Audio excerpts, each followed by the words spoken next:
بسم الله الرحمن الرحيم ياسين والقرآن الحكيم إنك لمن المرسلين على صراط مستقيم تنزيل العزيز الرحيم لتنذر قوما ما أنذر آباؤهم فهم غافلون لقد حق القول على أكثرهم فهم لا يؤمنون إنا جعلنا في أعناقهم أغلالا فهي إلى الأذقان فهم مقمحون وجعلنا من بين أيديهم سدا ومن خلفهم سدا فأغشيناهم فهم لا يبصرون وسواء عليهم أأنذرتهم أم لم تنذرهم لا يؤمنون إنما تنذر من اتبع الذكر وخشي الرحمن بالغيب فبشره بمغفرة وأجر كريم إنا نحن نحيي الموتى ونكتب ما قدموا وآثارهم وكل شيء أحصيناه في إمام مبين واضرب لهم مثلا أصحاب القرية إذ جاءها المرسلون إذ أرسلنا إليهم اثنين فكذبوهما فعززنا بثالث فقالوا إنا إليكم مرسلون قالوا ما أنتم إلا بشر مثلنا وما أنزل الرحمن من شيء إن أنتم إلا تكذبون قالوا ربنا يعلم إنا إليكم لمرسلون وما علينا إلا البلاغ المبين قالوا إنا تطيرنا بكم لئن لم تنتهوا لنرجمنكم وليمسنكم منا عذاب أليم قالوا طائركم معكم أئن ذكرتم بل أنتم قوم مسرفون وجاء من أقصى المدينة رجل يسعى قال يا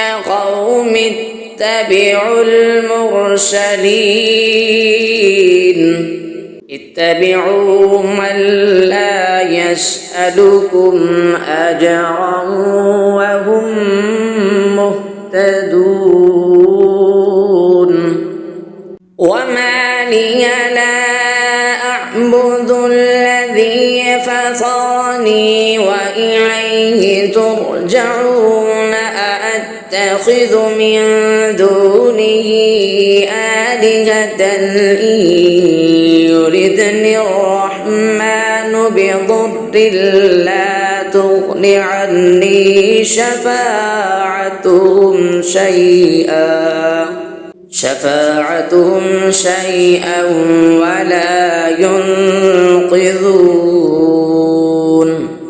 إني إذا لفي ضلال مبين إني آمنت بربكم فاسمعون قيل ادخل الجنة قال يا ليت قومي يعلمون بما غفر لي ربي وجعلني من المكرمين وما أنزلنا على قومه من بعده من جند من السماء وما كنا منزلين إن كانت إلا صيحة واحدة فإذا هم خامدون يا حسرة على العباد ما يأتيهم من رسول إلا كانوا به يستهزئون ألم يروا كم أهلكنا قبلهم من القرون أنهم إليهم لا يرجعون وإن كل لما جميع لدينا محضرون وآية لهم الأرض الميتة أحييناها وأخرجنا منها حبا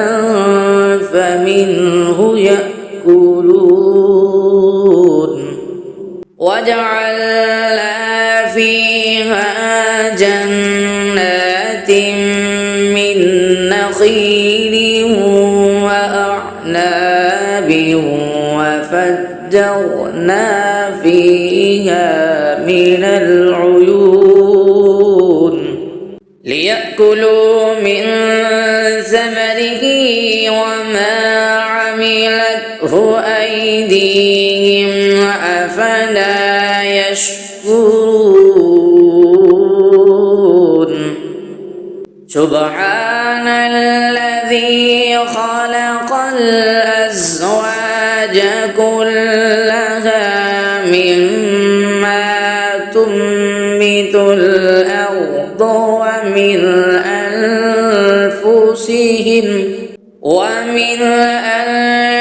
أنفسهم ومما لا يعلمون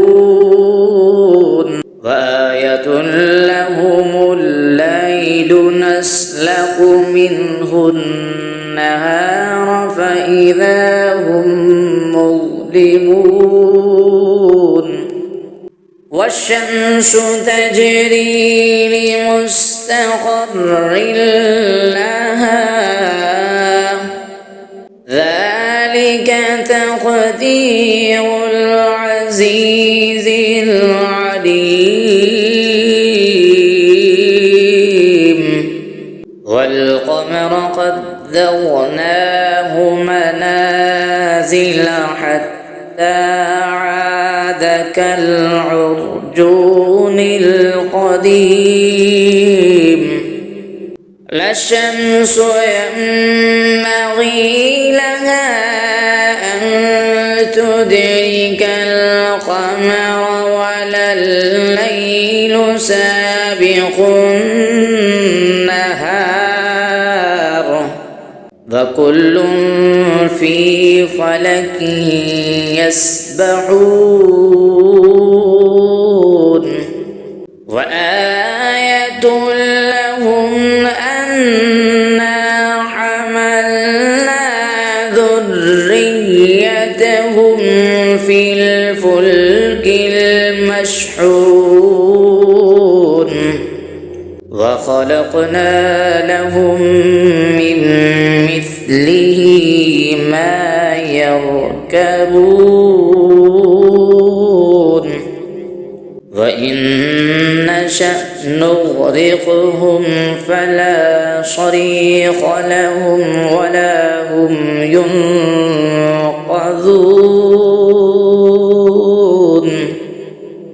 إلا رحمة منا ومتاعا إلى حين وإذا قيل لهم اتقوا ما بين أيديكم وما خلفكم لعلكم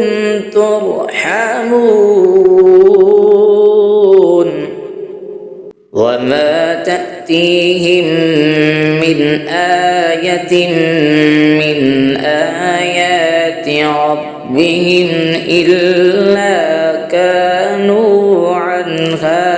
معرضين وإذا قيل لهم أنفقوا مما رزقكم الله قال الذين كفروا للذين آمنوا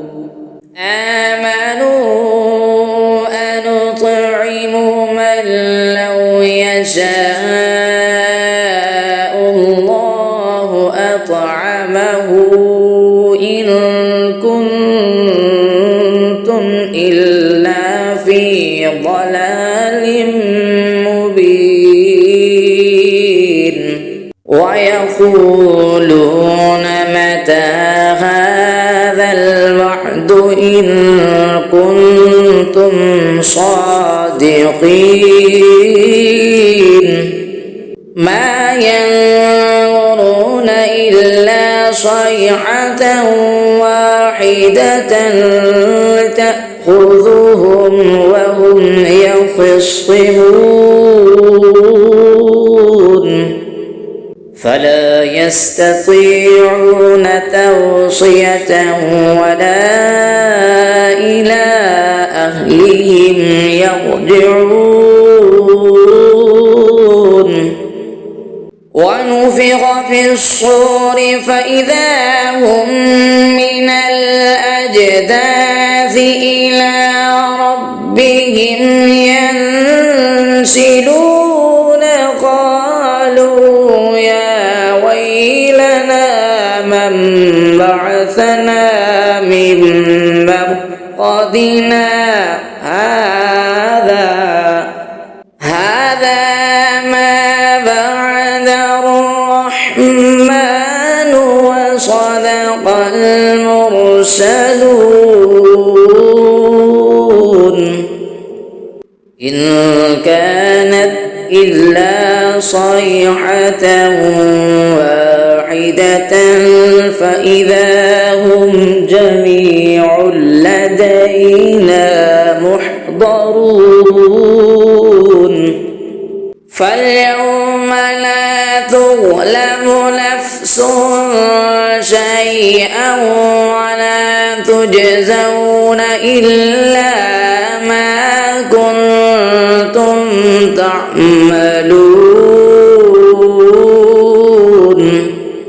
إن أصحاب الجنة اليوم في شغل فاكهون هم وأزواجهم في ظلال على الأرائك متكئون لهم فيها فاكهة ولهم ما يدعون سلام قولا من رب رحيم وامتازوا اليوم أيها المجرمون ألم أعهد إليكم يا بني آدم ألا تعبدوا الشيطان إنه لكم عدو مبين وأن اعبدوني هذا صراط مستقيم ولقد أضل منكم جبلا كثيرا أفلم تكونوا تعقلون هذه جهنم التي كنتم توعدون اصلوها اليوم بما كنتم تكفرون اليوم نختم على أفواههم وتكلمنا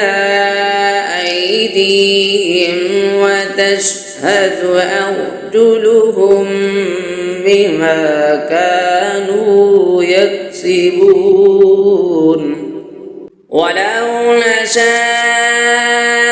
لطمسنا على أعينهم فاستبقوا الصراط فأنى يبصرون ولو نشاء لمسخناهم على مكانتهم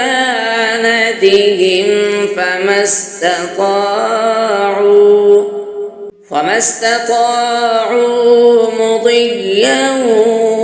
ولا يرجعون ومن نعمره ننكسه في الخلق أفلا يعقلون وما علمناه الشعر وما ينبغي له إن هو إلا ذكر وقرآن مبين لينذر من كان حيا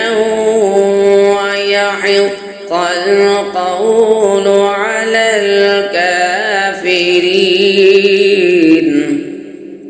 أفلم يروا أنا خلقنا لهم مما عملت أيدينا أنعاما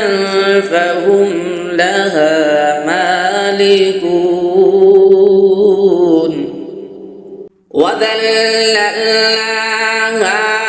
لهم فمنها ركوبهم ومنها يأكلون ولهم فيها منافع ومشارب أفلا يشكرون واتخذوا من دون الله آلهة لعلهم ينصرون يستطيعون نصرهم وهم لهم جند محضرون فلا يحزنك قولهم إنا نعلم ما يسرون وما يعلنون أفلم ير الإنسان أنا خلقناه من نطفة فإذا هو خصيم مبين فضرب لنا مثلا ونسي خلقه قال من يحيي العظام وهي رميم قل يحييها الذي أنشأها أول مرة وهو بكل خلق عليم الذي جعل لكم من الشجر الأخضر نارا فإذا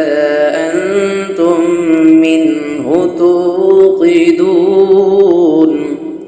أفليس الذي خلق السماوات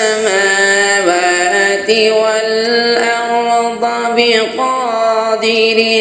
على أن يخلق مثلهم بلى وهو الخلاق العليم إنما أمره إذا أراد شيئا أن يقول له كن فيكون فسبحان الذي بيده ملكوت كل شيء وإليه ترجعون صدق الله العظيم بسم الله الرحمن الرحيم الرحمن علم القرآن خلق الإنسان علمه البيان الشمس والقمر بحسبان والنجم والشجر يسجدان والسماء رفعها ووضع الميزان ألا تطغوا في الميزان وأقيموا الوزن بالقسط ولا تخسروا الميزان والأرض وضعها للأنام فيها فاكهة والنخل ذات الأكمام والحب ذو العصف والريحان فبأي آلاء ربكما تكذبان خلق الإنسان من صلصال كالفخار وخلق الجان من مارد من نار فبأي آلاء ربكما تكذبان رب المشرقين ورب المغربين فبأي آلاء ربكما تكذبان مرج البحرين يلتقيان بينهما برزخ لا يبغيان فبأي آلاء ربكما تكذبان يخرج منهما اللؤلؤ والمرجان فبأي آلاء ربكما تكذبان وله الجوار المنشآت في البحر كالأعلام فبأي آلاء ربكما تكذبان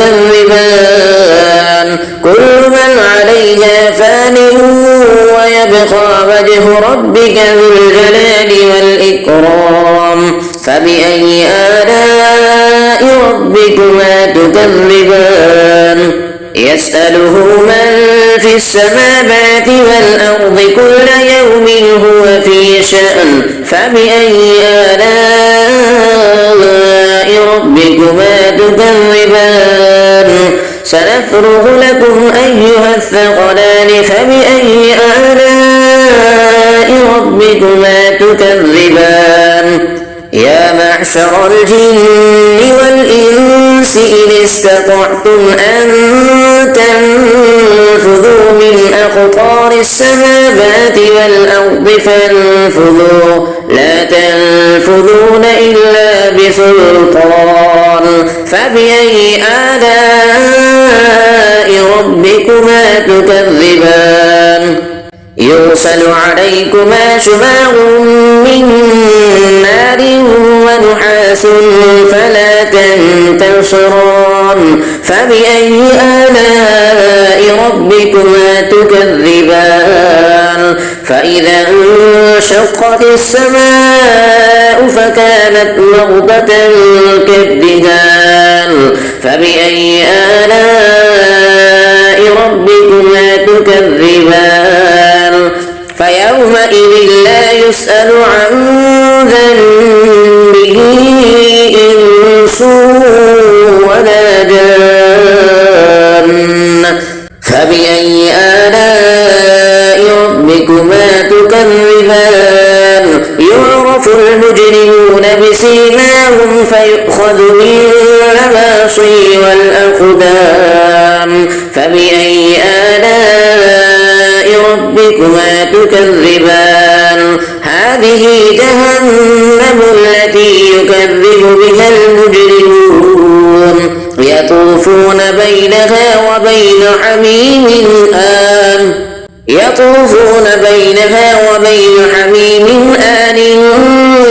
فبأي آلاء ربكما تكذبان ولمن خاف مقام ربه جنتان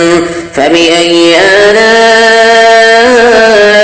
ربكما تكذبان ذواتا أفنان فبأي آلاء ربكما تكذبان فيهما عينان تجريان فبأي آلاء ربكما تكذبان فيهما من كل فاكهة زوجان فبأي آلاء ربكما تكذبان متكئين على فرش بطائنها من استبرق وجنى الجنتين دان فبأي آلاء ربكما تكذبان فيهن قاصرات الطرف لم يطمثهن إنس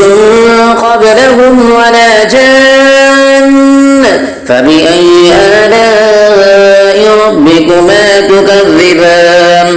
كأنهن الياقوت والمرجان فبأي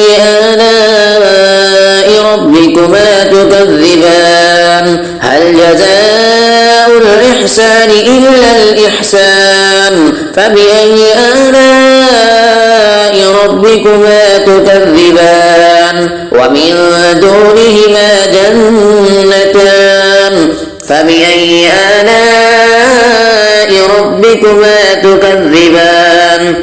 مدهامتان فبأي آلاء ربكما تكذبان فيهما عينان نضاختان فبأي آلاء ربكما تكذبان فيهما فاكهة ونخل ورمان فبأي آلاء ربكما تكذبان فيهن خيرات حسان فبأي آلاء ربكما تكذبان حور مقصورات في الخيام فبأي آلاء ربكما تكذبان لم يطمثهن إنس قبلهم ولا جان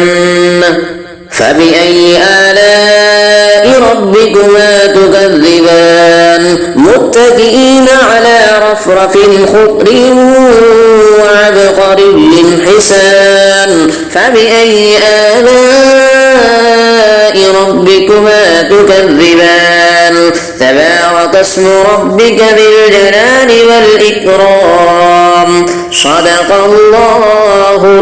العظيم.